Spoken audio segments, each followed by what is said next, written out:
Heritage Commission. Let me say welcome. We much appreciate everyone showing up today for our Black History Month program, which is entitled Integrating the Lewes Public Schools. My name is Darryl Daisey. I am a member of the Lewes African American Heritage Commission. I'm thrilled to be your moderator today.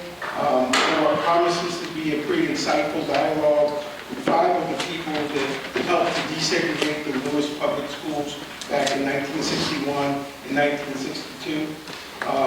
Before we get started, I got some housekeeping chores that they're making me do. First, bathrooms, for anyone who doesn't know. Bathrooms are to the right, off the cafeteria. There's also bathrooms in the back, to the left as well. I see my twin brother just arrived and he's late, so trying to get in the door and they locked him. And then exits, obviously the exits are on both sides, so if something happens, just run out. Today we will be taking pictures, we will be videotaping, so if you don't want to be used on a website in the future, or you don't want your picture displayed, get out.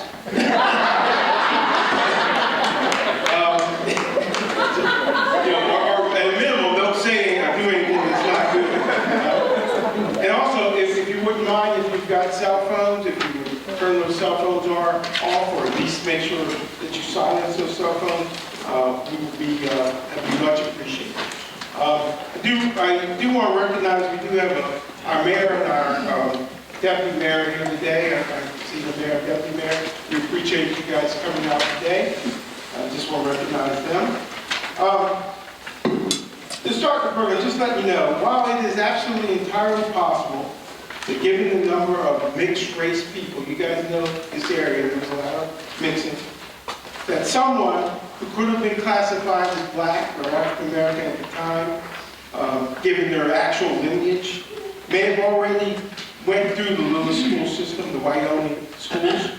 But this group represents the first formal acknowledgement of that desegregation in the program. Because there were people who, I know might have passed and everything else. So it's entirely possible. But this was the first sort of acknowledgement of African Americans entering that previously white-only school system. I'm going to give you a little bit of background on the Lewes or the Lewes school system and how it kind of came about, the segregation and the history of that. And then we're going to get right to the discussions with our panelists. 10 years after the end of the Civil War, Delaware legislators passed a Jim Crow law that basically made African Americans in Delaware second-class citizens and separated them for the most part from most things in society, including the schools. That law was not repealed until 1963. See my twin brother, see him over here? Prior to 1919, most African Americans and Native Americans could only attend underfunded one-room schools, and those often held in church basements and things like that. In 1919, Pierre DuPont donated $6 million to modernize the public schools, with much of that going to the colored schools here in the state. So it greatly improved what was a very dismal educational experience for them beforehand. But obviously, even at that point, none of those schools would actually give an African American in the county or Sussex County an actual high school degree. They would have to go up to Delaware State University or Howard High School in Wilmington to get that degree. One of the things I know, I show people this, my cousin, who was born in 1915, and I guess she was in high school in the 1930s, they had this DuPont song. They used to sing praises to DuPont because they helped build these schools for college students. So it was clearly a great improvement in what they had, but it was not perfect. I didn't think it was necessary. It wasn't until 1950 when William C. Jason High School was established that African American in the state of, or in the county of Sussex could obtain a high school degree here. In 1954, the Brown versus Board of Education decision by the U.S. Supreme Court basically ruled separate but equal was not true and outlawed that and struck it down. And while parts of Delaware began desegregating the the school system soon afterwards. Schools in Sussex County were much slower to do so, especially after witnessing massive protests and boycotts in other parts of the county, like Milford, where there were segregationists was making a big issue out of integrating the school systems and really kind of striking fear in people about doing that. However, in September of 1961, blacks for the first time were allowed on a voluntary basis to attend the formerly white-only Lewes Public Schools.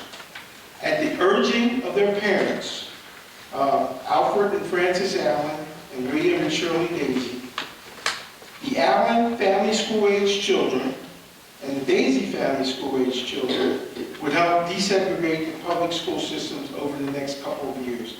In June of 1963, Gloria who entered the school system in 11th grade, became the first black student to graduate from Lewes High School. In September of 1963, the Hicks sisters, Denise and Trudy, a second grader and first grader, would join the remaining Daisey and Allen family members at the formerly white-only schools. It wasn't, though, until 1966 that the official end of segregated schools, in other words, they passed the rule that they were going to officially integrate the schools, occurred in Lewes. That's 12 years after the Brown versus Board of Education decision, making Lewes one of the last school districts in the state to do so. To our knowledge, today is the first time that members of the Allen and Daisey families have come together to publicly tell their different and personal experiences of this critical moment in Lewes history. The Lewes African American Heritage Commission sincerely wants to thank them for doing that, because this is something we're all learning from and we'd like to continue to learn from. So with that, I'm going to introduce our panelists. Let me see, I'll start on the left. I guess you're right. You're right. First panelist is Deborah Daisey Street. Debbie, as we call her, desegregated the Lewes schools in 1962, entering kindergarten. So Debbie was about 5 years old. After graduating from Paulsboro High School in New Jersey in 1975, Debbie obtained her undergraduate degree in psychology from the University of Delaware and her master's degree in social work from Delaware State University. Debbie recently retired as a licensed clinical social worker and is a proud member of Delta Sigma Theta and the Mount Zion AME Church in Dover. In 2024, she was named to the Delaware Human and Civil Rights Commission. I think there's a couple of commissioners here today. Right. Debbie and her husband Gordon have been married for 43 years. They had 2 children and have 2 grandchildren and reside in Dover. Next to her is my oldest sister. Emphasis on oldest. Sarah. Sarah desegregated the Lewes schools in 1962, entering 1st grade. Just as an aside, that was her first year in school because the colored schools didn't have kindergarten. There was no kindergarten with the colored schools. After graduating from Paulsboro High School in 1974, she obtained her undergraduate degree in psychology from Syracuse University, her law degree from Rutgers University. Upon earning her law degree, Sarah worked in the New Jersey office of the public defender for more than 13 years, primarily representing children. She also served on the Minority Concerns in the Court Committee for her area from 1999 to 2002. In 2012, Sarah was appointed to the New Jersey Workers' Compensation Court until her 2021 retirement. Sarah has been married to Frank Miner for 47 years, has 2 children and 2 grandchildren.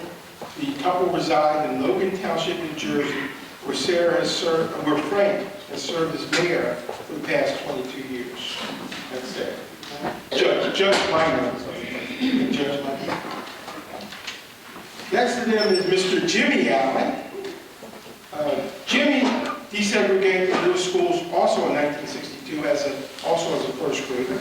During his high school career in Cape Henlopen, Jimmy was a 3-sport star athlete, helping to lead the 1975 undefeated basketball team to a state championship and winning a state championship in the high jump. From there, he would go on to break several records in basketball and track and field at the University of New Haven before being drafted in 1979 by the NBA Boston Celtics. Following 4 years of playing for the Celtics minor league affiliate, Jimmy would begin a long career as an assistant basketball coach at the University of New Haven from 1988 to 2004. Jimmy has been inducted into several sports halls of fame, including the University of New Haven, the Delaware Basketball Hall of Fame, the Delaware African American Sports Hall of Fame, and the Delaware Sports Hall of Fame. He resides with his wife of 44 years, Karen, in Wilmington, Delaware. The couple has 4 children and 13 grandchildren. That's a lot of grandkids, guys.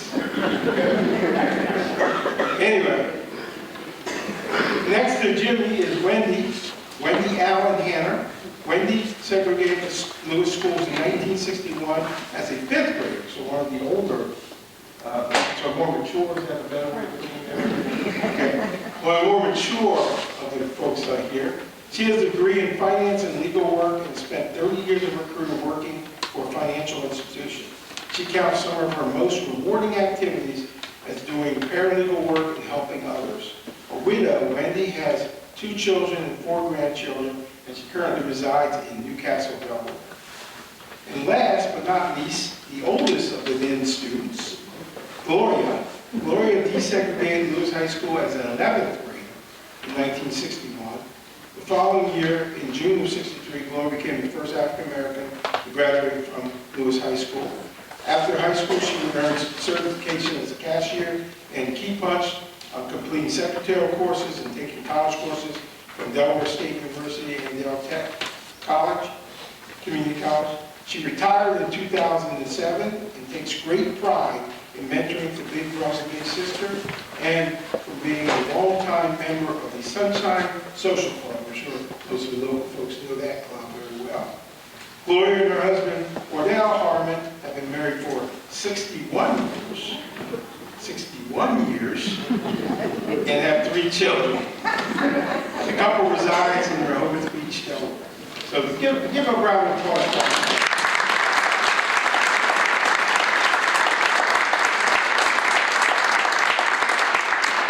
So what I'm going to do is I'm going to ask some questions to the panelists, and we'll have some time. We'll let the audience do so as well. So I'm going to first start with Gloria and Wendy. Right? What were your experiences in the schools you attended prior to desegregation? It's already on. My experiences were great. We were all like one big happy family, and we looked after one another, which is good. Yeah. That's about it for that. Wendy? Want me to repeat the question? Yeah. Yeah, okay. What were your experiences in the schools you attended prior to desegregation? Schools were great, no problems at all. Might have a little fight every now and then. Want to meet you on the corner after school. Other than that, mostly. What school did you attend? What was it called? Sorry, I'm taxing her memory. Lewes Elementary School, I believe you remember. Okay. No, Jason wasn't. That's when I went to the high school. All right. My next question is for Debbie and Jimmy. Since Jimmy has a microphone, we let him go first. What were your feelings and thoughts when you first learned that you would be desegregating the local public schools? At that time, we had no thoughts of desegregating because our parents sheltered us from that type of world that we were entering segregation and desegregation. We owe it to our parents for not making a big deal. Did your parents tell you when you went to the school that you would be, first? Not at all. They said, you're going to school. You're going to school. That's what we did. All right. Pass that to Debbie. Debbie, same question. What were your feelings and thoughts when you first learned that you'd be desegregating the local public school? Actually, I was okay. My parents were very supportive. I didn't know what I was getting into. So when I was first told I was going to desegregate the schools, I was okay. I do remember a couple of my friends, African-American friends that I played with, they kind of, heard about it and they teased me. Kind of like, do you think you're better? Or you want to go to a different school? But other than that, I was okay. Okay. All right. Anyone else want to answer that question? All right. This is for Wendy and Gloria. Can you describe your first day at the desegregated school? What were the reactions of other students and teachers at Lewes? Gloria? My first day was Can you bring it closer to you, Gloria? My first day was sort of dramatic. Due to my age, I think, I went in, started in the 11th grade, and that took me away from my familiar surroundings as far as teachers and students that looked like me. So that first day, when I got there, I didn't know what to expect. I heard about things that were happening in the South with the children that were going to an all-white school. But as it turned out, things went well. My dad took us to school. We had town police there, and there were no problems. It's just that, of course, I was stared at, little whispers behind my back. But other than that, I didn't have much of a problem. Same question for Wendy. Same for me, everything was fine. Went to school that day, no problems. Very quiet, and just no bad experience. Nobody said anything to me, or tried to do anything to me. So I was fine, no problems at all. Anyone else? Answer that question. Can you describe the first day at the school? What were the reactions of other students and teachers? Actually, my first day I would describe it as traumatic. I remember that walking what seemed to be a mile-long path coming into the school. I remember crying for my mom and holding my sister Sarah's hand.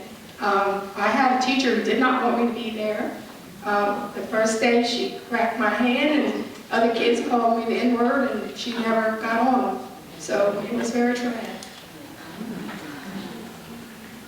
My sister and I have very different experiences at school. I was just excited to be going to school because I didn't get to go to kindergarten, so I was excited to be going to school, period. I don't have any negative memories about that first day. I do remember Dad walked us to school, but we came in a year after the first class did. So I don't think we got the same kind of attention, that they did. So I really say my first day went pretty smooth. I was just glad to be there, And Debbie, you were kindergarten, Sarah, you were first grade, correct? Correct. And so much depended on the teacher you had. I look back, my parents actually saved my report cards for back then. So based on what my sister described as her first day and her experiences in school, I actually looked at my report cards to see if maybe I was just forgetting stuff. But my teacher had good things to say about me, every semester. He talked about that, other kids seemed to like me, we got along well. So much depended on who you got. And it's probably true today. It just depends on what teacher you get, who's in your class. My experience was pretty much the same. We started school at exactly the first grade. We went to first grade together. We weren't in the same classroom. But I remember my first grade teacher, Mrs. Wells, just like it was yesterday, and she was great. I remember kids getting their hands smacked, but it was never me. So I must have been pretty. That's hard to believe, John. I must have been pretty good. All right, thanks everyone. I appreciate you sharing that. And this might go to the same question. Did you experience any acts of kindness? And this is for Sarah and Jimmy right now. Did you experience any acts of kindness or support from your peers or teachers during this period? You almost said it. Well, I did have a little boy who used to walk me home from school. And I do remember one day, I don't remember what they said, I remember some kids were teasing him about walking me home from school, and he said to them, "So I like little colored girls, How was that?" We kept on being friends. And the other thing I remember was there was one teacher, and I think it was my third grade teacher, Mrs. Coleman, if anybody's related to that family. But she actually had ordered some special pencils for me with my name engraved in them. I thought that was very nice. I think I had done really well on some test or something, and she just gave that to me as a little reward. And the last thing was at the end of my 3rd grade, we were moving to California, and my 3rd grade teacher had made a note in my report card, just basically saying, I just wish you and everybody in your family all the best. And I thought that was nice for her to express that, that sentiment in my report card. Like I said, Mrs. Wells, she was special, I think, as far as a teacher. I never heard a negative thing from my peers around while she was in the room. She pretty much policed any negative activity that was going on. And even though I didn't know it, I really learned to appreciate it because it wasn't a terrible experience. Anyone else? Actually, I want to share this story because, especially for the kids, you can make a difference. In my classroom, there was only one little girl who played, and her name was Annie. And after all those years, I still remember her name. And I think she even got spanked at home because she played with me, and she still played with me. Thank you. Okay. This goes for all the parents. Anyone who wants to speak up first. Are there any specific challenges you face in the classroom doing extracurricular activities or in general, school life? Or whoever wants to speak on it. Well, I was never invited to join any activities at all. When I looked at my yearbook, I saw where I was a member of the library club, which I didn't know anything about. Just to say I'm in school and they included me in something. But other than that, I did have one altercation in the hallway, had some classes, and a couple guys kind of pushed another one into me. And of course, the other one said, don't push me into that N-word. And I reacted by slapping him. So I called my mom, she had to go out to the office, and the counselor at the time, I won't say her name, said that he was going to expel me for doing that. My mom was very vocal. She spoke up and said, no, that's not going to happen. This is expel everyone else that was involved. So I didn't get expelled.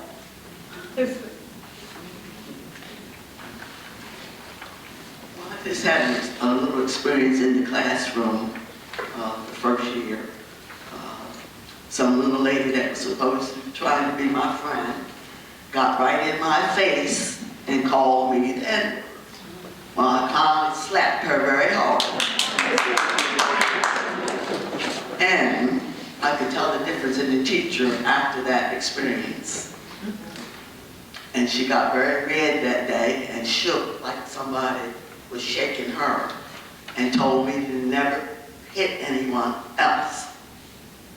And that was it. Never had any more problems. Apparently, I was around most of the good people.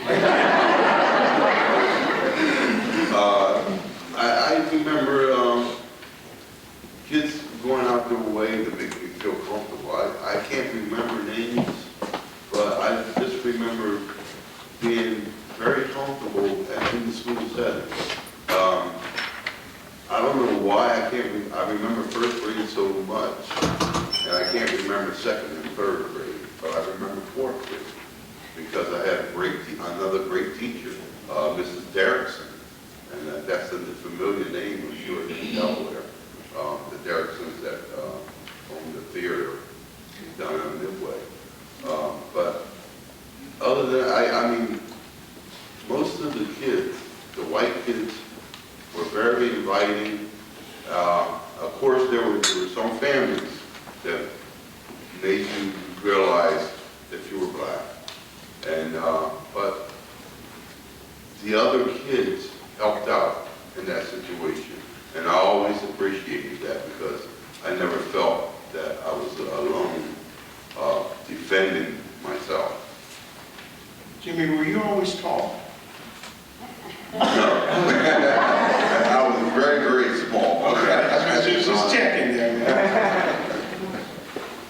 I don't recall any negative experiences in school either, because we were younger and that was just a big part of that. But I also remember that I was never invited to anybody's house. You know, I played with these kids in school, but I was never invited to their home. If they had birthday parties or something like that, they didn't tell me about it. I don't know for sure if any of this was going on. I just know that I never received any invitations to participate in that type of thing. But in school, we were fine. I guess I stated, and a lot of it may have, as my sister said, to do with the teacher. Actually, school was so challenging to me. The kids wouldn't play with me. I was always called the N-word. Teacher would laugh. She would crack my hand with a ruler constantly. That's the kindergarten I remember. To the point that I would often be sent home with 103 temperature. As a therapist, I looked that up, and it's what you call a psychogenic response to trauma. And that happens sometimes with kids when there's severe stress or trauma. So kindergarten, ironically, I don't remember, maybe it got better, because I don't remember the second of the other classes, grades. But I do remember I had the teacher in kindergarten, and she was not good. Hey, Wendy, you mentioned to me in the discussion that when the family entered the schools, that the school adjusted some of the grades of the family members. You want to clarify that? That's not really one of the best experiences. Well, they had some kind of testing going on, and they said I had a very high IQ, but there was something that I missed in some test they put, and they thought maybe I should repeat the grade. So that's what happened. I should have really been in the 6th grade, but I went on and went in and repeated the 5th grade. And didn't have any problems, but that really bothered me for a long time, especially after you start getting older. But it all happened, so nothing could be done. Did that impact any other family members? I'm not sure. Okay. Appreciate everyone sharing that. That was the honest question, so I appreciate that. Now, how did your family, and this is for Gloria and Deborah, how did your family and others in the black community respond to you going to the previously all-white school? Well, some of the kids teased me because they said, "Oh, you're going to an all-white school now. How does it make you feel? Does it make you feel that you're better than us?" And I know that's just how young people react. And as far as the adults, they would ask questions as to how I liked it, without having any problem. And I said, no, not really. You know, some things you just didn't say. It wasn't, you got a little name calling, but you just sort of kept it to yourself. Other than that, people were pretty good. They wanted to know, as I said, how we were doing, did you like it? Gloria, before you let the mic go, you were the first African American to graduate from Lewes High School. How did the community respond to that? Black community. The black community? Yes. Oh, they thought it was great. Sarah? I don't remember anybody saying anything to me about going to the white school. But I know that my parents got some pushback from people in the community. I remember there was a big meeting before we even were sent to this school. I think they were trying to encourage other black families to send their children as well. And, you know, understandably, a lot of families were scared about sending their kids into that type of situation. In fact, my parents waited a year before they sent us. They sent my older brother first, let him get out. See what happened to him, which I appreciate. But I know my parents got some of that, what Gloria talked about, with, oh, you think you're better and this kind of stuff, you know, you're sending your kids out there, and that kind stuff, but as a 6-year-old, I really didn't feel any of that myself. Anyone, yeah, Jimmy, if you want to respond. Most of the feedback we got from our African-American peers were the fact that we lived on the other side of Savannah Road. Because we lived on the other side of Savannah Road, which was a Coleman Avenue, across from the hospital, and it was very, another black family that lived there and no other. We got ridiculed because of that we were better than everyone else because we lived there. And it was very confusing to us when we were young because we had to go play on Park Avenue, which is, we always call it the black section of town. That's where we had to go play. That was more traumatic than the most traumatic experience that we felt because of where we lived. Anyone else? You good? I think just kind of already been stated, is I just got teased by a couple of friends, and said, do you think you're better because you're going to this school? And it felt odd that I wasn't going to the school that my friends went to. Okay. How about, and this is for Wendy and the rest of the panel, I'm directing Wendy first. Did you and your family face any hostility or support from the wider community during this process? Like what was the wide, not the African American community, but the rest of the community? Any pushback, any feedback from the back?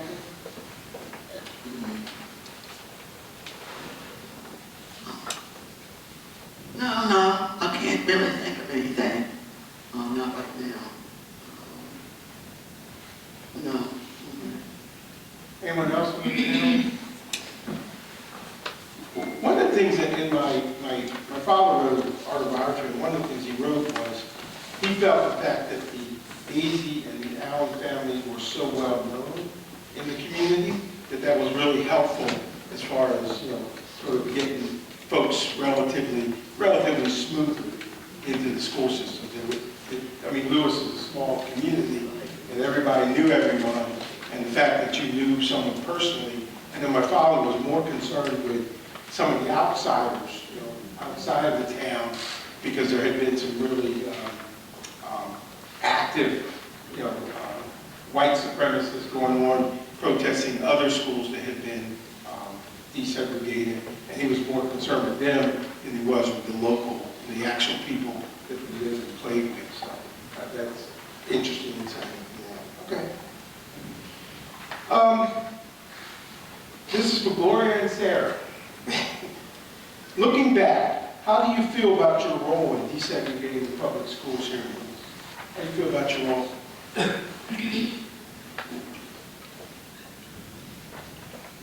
Sarah? Oh. You want to go first? Obviously, I'm proud. And you're always glad to be the first person to break through something. I give my parents a lot of credit because even though we weren't able to go to kindergarten, my mom and dad taught us a lot at home themselves. Like before I started first grade, I already knew how to, read a little bit. I could spell my name, I knew my colors, my numbers, the alphabet, things like that. So I think because we were prepared when we went to school, anyone who thought maybe black kids weren't as smart as white kids, I think we dispelled that myth. And I think that made it easier for kids, the black children who came after us. So obviously you're very proud that you were able to maybe set an example for others to follow and open the door for some other people. Well, I feel proud. I didn't realize that I was making history. It's just something that we had to do. The parents said you have to go here, then we had to go whether we wanted to or not. And as I got older, later those years, I said, well, I guess I did make history. I didn't think about it at the time. I'm proud that I was able to go and make a little history. Lewes. Anyone else? I just want to, our mother just passed last year at 95.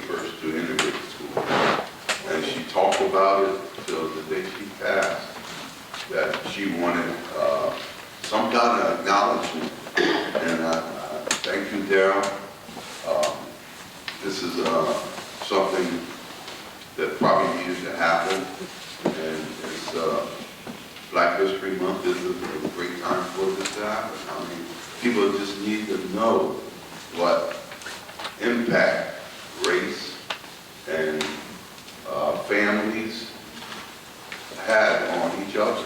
And we had a very good following of families like the Gooch family, the Hall families. I mean, it was always a big family. There was 9 of us, so I always had backup. I had to think about this. So we wasn't worried about too much because of the size of our family. But I just wanted to bring Miss Frances Allen's name into this because till the day she passed, she talked about making sure everyone knew Gloria was the first one to graduate from the Lewes School System.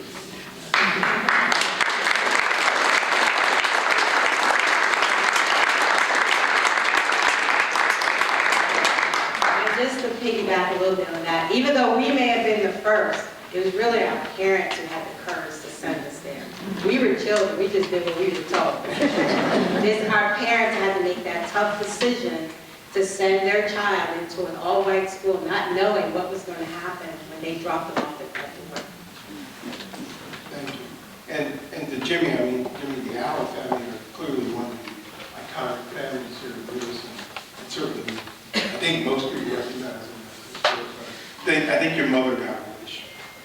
She got a wish. This is for Debbie and Jimmy. What long-term impacts do you think you desegregating into the school had on your personal education and personal development? I'm a retired therapist and social worker. I predominantly work a lot with children, Delta. I'm a commissioner regarding civil rights. I think actually having that experience as a child really caused me to choose what direction I was going to do in the community as well as my career. After we, as my sister said, we left there, we actually moved to California, which was an entirely different experience, but also it made me very resilient. I mean, after going through kindergarten and facing the challenges that I had to face, pretty much after that, everything was pretty easy. For me, it was pretty much different because I became involved in sports, and being involved in sports, everyone wants to know you and talk to you and so forth and so on. So it was great for me in that aspect. But education-wise, it gave me a little bit of drive to make sure that I got more than a high school education. I have my bachelor's degree in communications from the University of New England. I've worked as a basketball coach there at the University of New England and administrative staff until I retired. When I retired, I came back here to Delaware. I was a behavioral interventionist with the Youth Behavioral Network, and I worked with kids. But the education here, I guess it pushed us into going that, making yourself better as far as education is concerned. Anyone else? I do know that one of the main motivators for both parents was to make sure that the children got the best education they could get. And so it's good to hear, that you see all of them successful folks. So I know that was their main driver, was while the African American schools were talented teachers and people who really cared about them. Clearly, if you listen to some of the folks from those schools, you'll see the materials, the resources that they had was clearly not equal to the mainstream schools. So I think they got the wish there. This is for Debbie. Why not, right? What advice, and then anyone else obviously can chime in. What advice would you give to current students and educators regarding the value of diversity in schools? Actually, one thing I would say is reaching out and making a friend who may appear different can make a difference. I mean, like I said, I would reference Annie, who was brave enough to be my friend. Education to me is power. So a lot of times kids think, well, everyone else wants me to be educated. Get educated for yourself. Because education makes a difference between doing something you're passionate about and something you like versus something you have to do just to pay the bills. As far as diversity, learning and meeting people from different parts of the world and our different cultures can enhance your life tremendously. And it's important, just make it a point to introduce yourself to someone may look a little different or act a little different, because that can enhance you.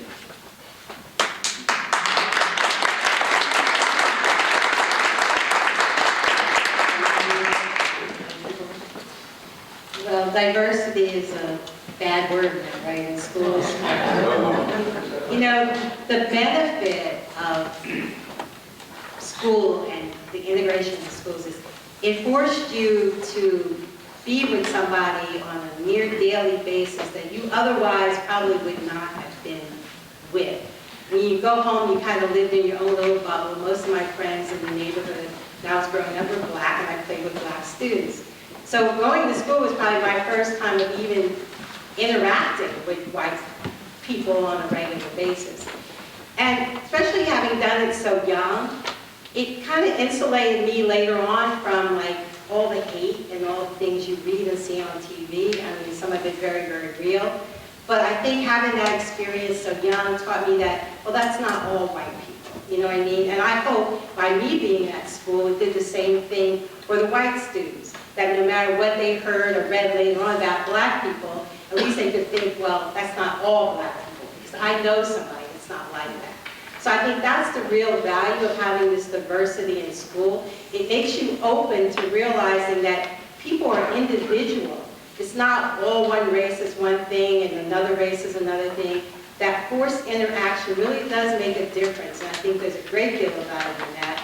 And unfortunately today, even though it's not legal for you to separate based on races in school anymore, we see too much of it based on economics. You've still got integrated schools today because you've got so many poor people in one area in town going to one school and so many rich people in another area in town going to another. So you've still got this segregation going on that's not helping anybody. And I hope that maybe, I know, we've tried different things and whatever, but I hope at some point they find a solution to that as well. Because there really is a benefit of the different races going to the same schools and just learning that each other are just human beings like everybody else.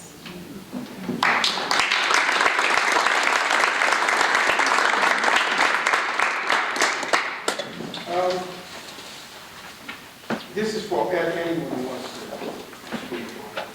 Are there any other lessons or insights from your experience here for that period that you'd like to share with future generations? Are there any particular overall lessons?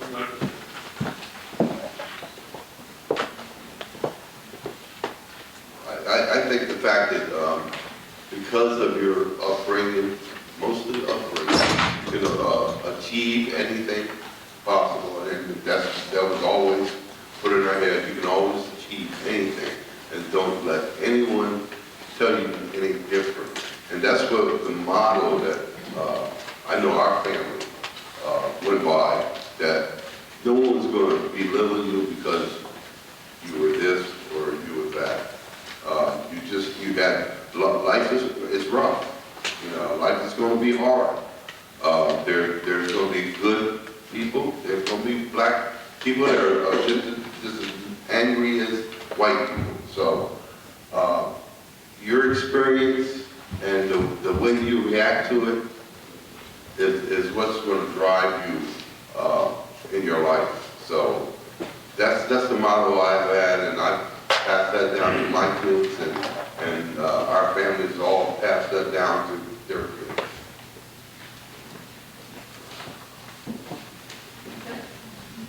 At this time, I'm going to ask for if there's any questions from the audience. I'm going to start with the mic man. We'll see how that works out, especially with my legs. Anyone have any questions of the panelists?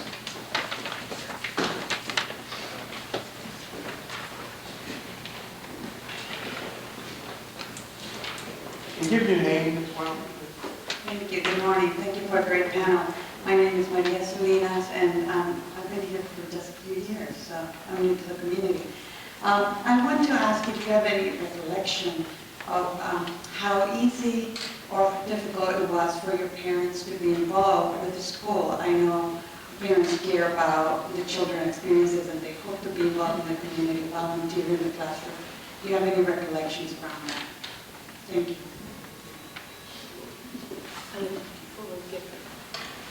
More questions? Oh, they didn't hear your full question. Yeah. Your parents are Our mother did, you know, she, Get the money back. our mother did, she kept abreast of what was going on. If it was something that she didn't like, she made it a point to question it. So she kind of kept up with what was going on. That was her involvement, just knowing what was going on. Next question.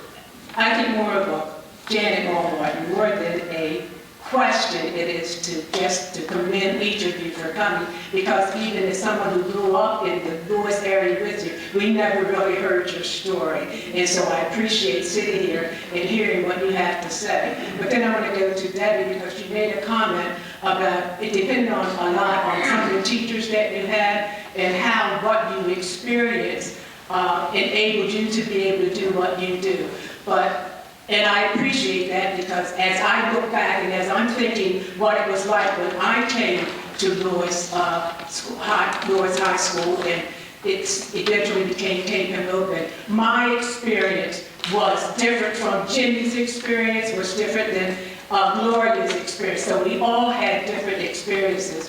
But I think I also want to say that one of the things I think, while maybe there may not have been as many families to be with you and to integrate, was because of WMC Jason Comprehensive High School, which was where all of my siblings went, and it was the school that we wanted to go to, and I was determined that when we had the option, because I know that when we were asked to integrate, and I can remember my parents saying, what do you want to do? And I know my response was, oh no, I'm going to Jason. I'm going to Jason. And so that was just something that I wanted to do. And I spent 1 year at Jason before it closed. And then I came to Lewes High School. And so as I said, it depended also, as you said, on the teachers that you got, because I had some teachers that told me that I would never be anything. I had some teachers that said you can be whatever you want to be. And so once again, I think it depended on the teachers that you had. And even though I came to this school, just like you said, when you went home, your friends, those that you played with, were African Americans. We came to school, those that followed you, and I came before some of you. When I came to school, what I did was at school, but when I left school, my whole world was from Park Avenue back. And so I just thank you for being here today. I'm glad that I've had the opportunity to come and to hear your story, because yes, you are those, you've gone before us, Gloria, and yes, you need to be set up and said, we thank you for what you did.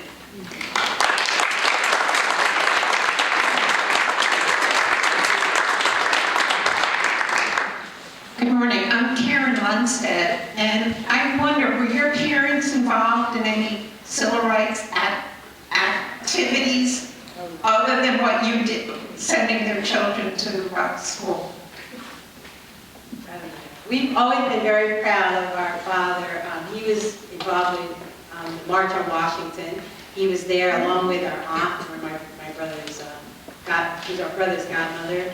I'm always proud of him. He always worked in the community. He was always stressing the fact that we were no less than anybody else. I remember trips to the South, where we would stop at a gas station, for example, and they wouldn't let us use the restroom. We didn't buy their gas. We just kept on moving. So my father was very active in the civil rights community, worked with the NAAHC, started groups within the town, and things like that. So. Also, my mother started the first Girl Scout troop for African Americans.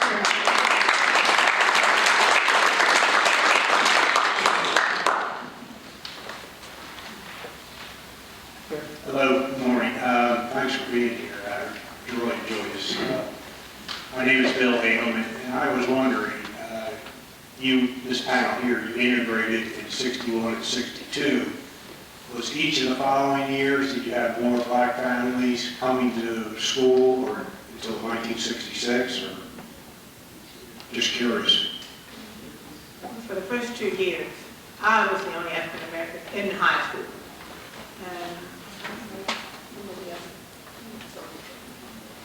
And later, in the lower grades, more came until segregation became.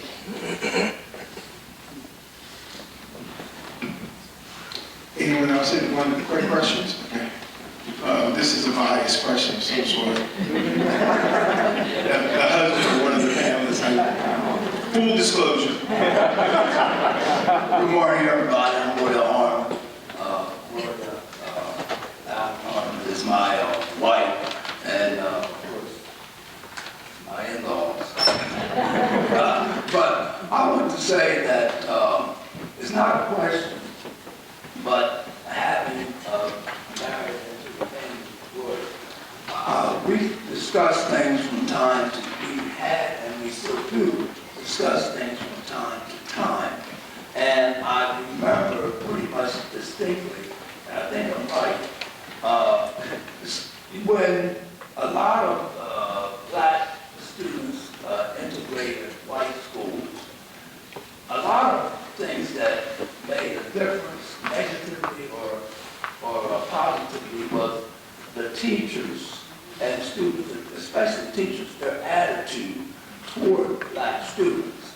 Because first of all, they didn't want the students, or mostly throughout this country, they didn't want to take the students anyway when they had to. And I do remember, I think distinctly, all of the Allen children, except my wife Gloria, they kept all of them back a year in school.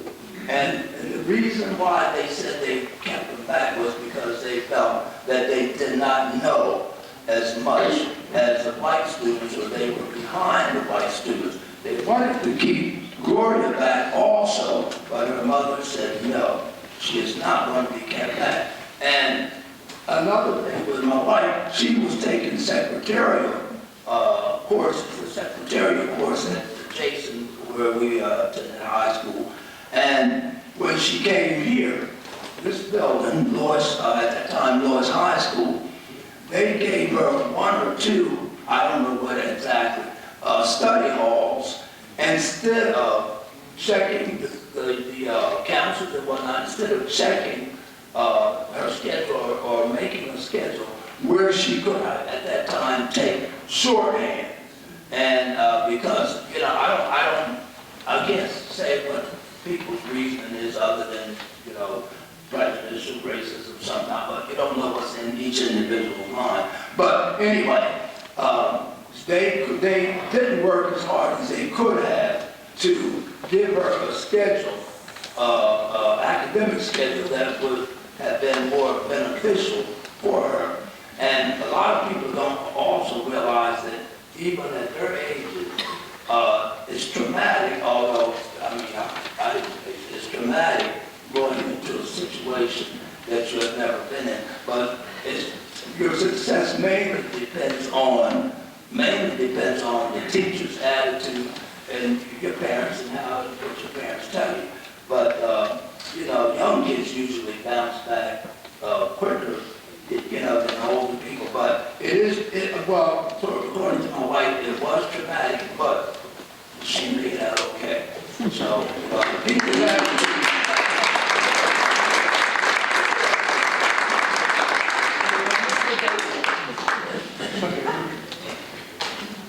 Hi, I'm Harper Collect. Did you guys ever get in trouble because of your skin?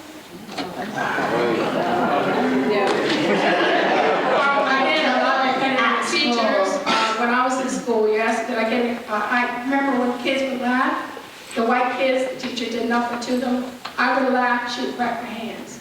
So I often got in trouble, not necessarily doing anything bad, but because of my color of my skin.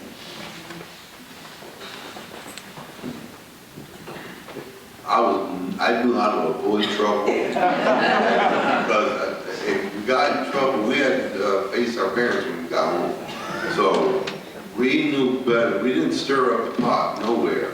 Because if it was us, we had to deal with Alfred Allen and Francis Allen. Good morning. My name is Hattie Bull, and I do appreciate, I've learned so much today. I've known most of you on that panel for a very long time, and to hear your experiences, it's kind of heartbreaking. But I appreciate you and what you went through and what you learned from those experiences. And I do knew your mother, which was a wonderful woman. She actually was a member of my church. But what I do want to say is what's sad about, what I'm feeling sad about, the experiences that you encountered over 40 years ago, children are still going through. 60 years. Okay, I'm sorry. It's early.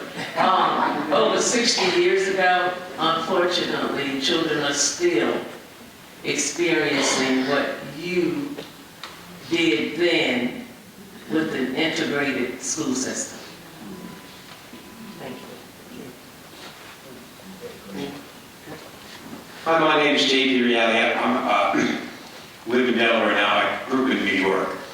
And hearing these wonderful stories about your experiences these days, 60 years ago, I wonder, were you all aware of the strife going on elsewhere in the country as while you were young people integrating the schools here in Lewes? Were you aware of what was happening in other parts of the country and the problems that they were all going through too?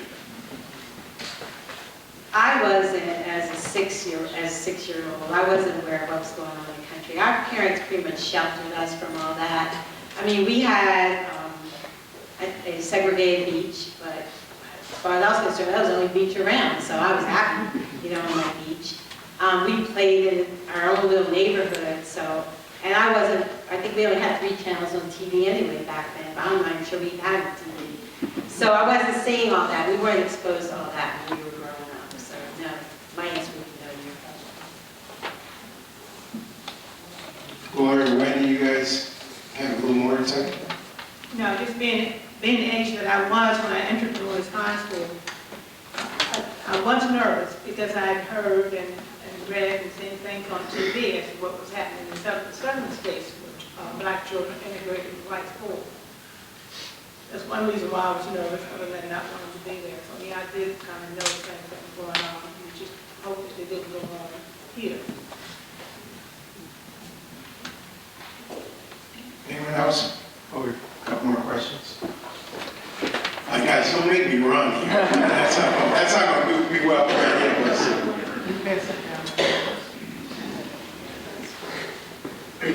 Good morning, Doris Cooper. I'm from Kent County, Cheswold, and I'm from a mixed household, Mosleys and Coopers, and I'm going to piggyback on the young student's question about skin color. My oldest sister, she's 65, she was one of the first to integrate in the Dover School District, and my theory is they picked our family, or our family was allowing her to go, because we were of a mixed family. And you're all fair-skinned, and my family goes from very light and past to very, very dark, that some people would say you can't be from a mixed family. Do you think your skin tone had anything to do with your parents allowing you to go to school? And I do remember the meeting that you talked about, and I always wondered in my mind, what was that all about? So you confirmed that I wasn't losing it. It really wasn't meeting that day. I don't think our skin color is why our parents felt more comfortable sending us to the school, but I can't say it didn't help once we got there. You know what I mean? I don't know if children would have reacted differently if I had been darker complexion or not. I just don't know. But I don't think it mattered to my parents. I don't think that was a part of what they were, thinking when they sent us there. In the Allen family, we have all shades in our family. And that's, you know, from, I guess I was probably the most fair-skinned, and my sister Gloria and my brothers. We're all different shades of colors. So it really didn't matter. I mean, you know, we were a big mix in the same family. Yeah, thank you. I'm Rob Schroeder. I'm a Lewes native. My 5 siblings and myself grew up in Lewes on Powhatan Road. The blouse factory was right behind us. And then there was this big, wonderful field, where Ship Carpenter Square is now, that we played when we were kids. And we played with Baby Henry and Squeaky Coursey and Harry Reese and Tampa. And that integrated childhood was an incredible experience, a healthy experience, and people appreciated it. I'm a biologist, and Sir Isaac Newton has a famous quote. And it is that when he was asked about how do you figure out these great equations and everything about motion and everything, he said, if I have seen farther than others, it's because I have stood on the shoulders of giants. Thank you for being the shoulders of giants that we, the Lewes School, and Cape and Lewes Schools after that, have made the progress for. You're the giants that they stood on. Thank you.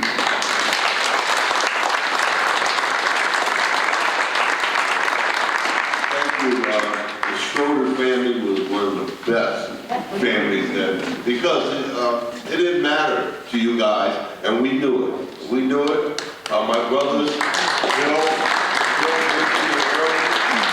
all played together, and we never had a problem. We played kick the can and go come. Yes, we did. Yeah. And he's not just saying that because he saw you here, because he was actually telling me this earlier on about the Schroeder family. I just want to say thanks to the Lewes African American Heritage Commission for hosting this event. Thank you to all the panelists. I've learned so much today. Thank you for sharing your stories, your experiences. My name is Scott Shaughnessy. I'm from North Beach. I just want to ask a question, take you back to school days again, and ask a question that is about your school time experience, but not necessarily in the classroom. Because we know that in the classroom, you know, students are expected to behave a certain way. There's an authority figure, there's the teacher. She or he keeps order in the room. But I remember back to my school days, and the rubber hit the road. We really learned about our peers at recess and at lunch period. And I don't know if you can recall any specific experiences, but sometimes our memories are more about our feelings. How did we feel walking into the school cafeteria, being someone who's different from all the others, being a new student in the school? And do you have any memories, if you have recess, about recess? And were you alone? Did kids play with you? Were you left out of things? If you can speak to that, appreciate it. Actually, as I said earlier, there's only one child who would play with me. Her name was Annie. The other kids, they wouldn't play with me. When I sat down, you know, they basically, and I felt alone. I felt like the term would be I had cooties or something was wrong with me. Now, the good thing is I had a very loving, supportive family. And I remember my mother saying, it's nothing wrong with you, it's them and their beliefs. So because of the support at home, I think but I felt very isolated.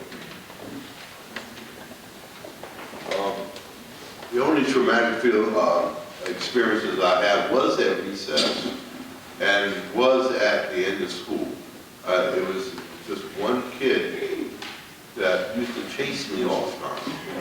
And seriously, I remember going home shaking because he was an older kid, and for some reason he was sending me out every day after I came out of the... For some reason? I don't know, maybe because he knew I could run. I ran so hard from this kid. I don't know why he chased me, but he just chased me home until or one of my brothers was home. And after that, I didn't have a problem.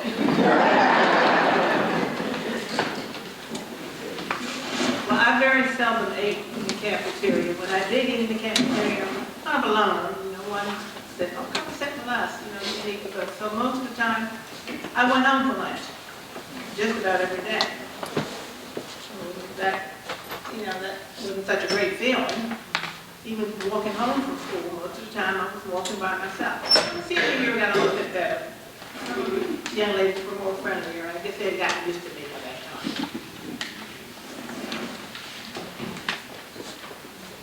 My question is to Cousin G and her sister Wendy. And it's because y'all went to a black school before integrated, and the black teachers that you had, did they give you any type of encouragement, or, because we do have the black educators in here now, and one of my cousin Wayne Caskey, his sister-in-law Janet Long, and Mr. Smith was also an awesome teacher, black teacher. So did the black teachers give you any words of encouragement, or did they just... You mean while we were at the black school? Oh yes, they were very supportive. I mean, just like your parents, they cared about what happened, cared about what you did. They were just very supportive.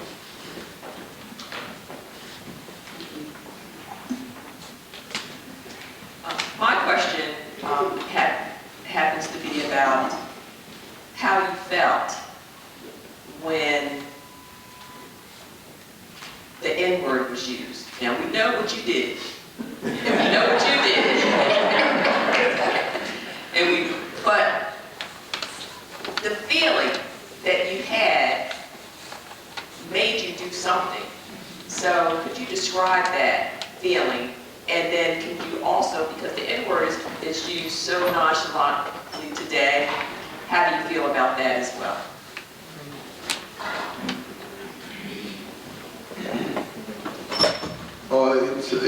It was hurtful. It was very, I remember when I was first called that, it was on the playground, and it was a swing set, and I got to the swing set before this little white girl, and that's when she called me the N-word, and I was like, to myself, I just remember, well, did I deserve that? And that's why I thought to myself, did I deserve that? But other than that, I said, as long as they weren't touching me, I was fine. We learned to ignore that as we went along in school, because it was used a lot. We knew who was using it, and we knew the families that were using it. And it wasn't, I commend Lewes, Delaware, because it was not a lot of racism going on in Lewes. I mean, things were segregated, yes, but the people didn't downgrade us as much as some of the outsiders that came in. I felt like a knife cut in my very soul. It's still very painful. Anytime I don't listen to songs that have the word in it, whether it's rap or whatever it is. Actually, I had a white teenager I was working with, and I was seeing him as a therapist, and he was calling students the N-word in school. And very seldom do I share anything personal.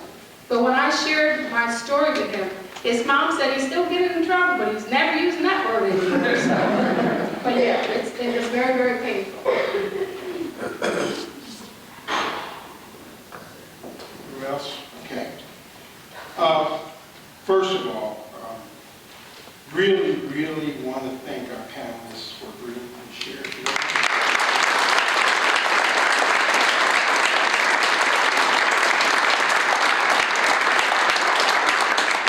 It wasn't always easy, I get to happen, but I always figure we can learn from this. And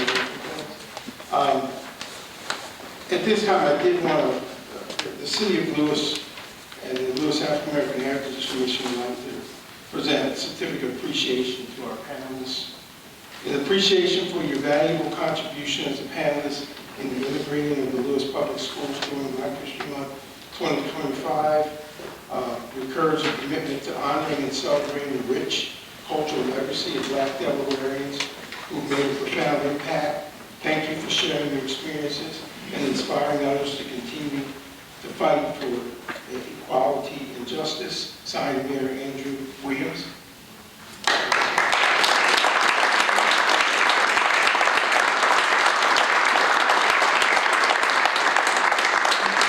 I want to thank everyone for coming out today. And I do want to share a couple. First of all, lunch is going to be served as soon as we end. It's in the cafeteria to the right over here. J&B Grilling made the food, so I suggest you guys get there. It's really good food. I would like to, again, thank all of you guys for coming out today. It's a Saturday morning. This is your precious time, and you decided to share it with us, so much appreciate you doing that. A couple of upcoming events for the Lewes African American Heritage Commission.